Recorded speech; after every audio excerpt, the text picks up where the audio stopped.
Hi! Welcome back to Happy Babby.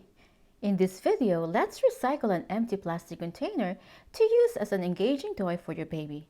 This activity is a great way to improve baby's fine motor skills development, as well as problem-solving skills. What we need are popsicle sticks, a container with plastic lid, and a knife or box cutter. First, make a big slit on the lid for the popsicle stick to slide in easily.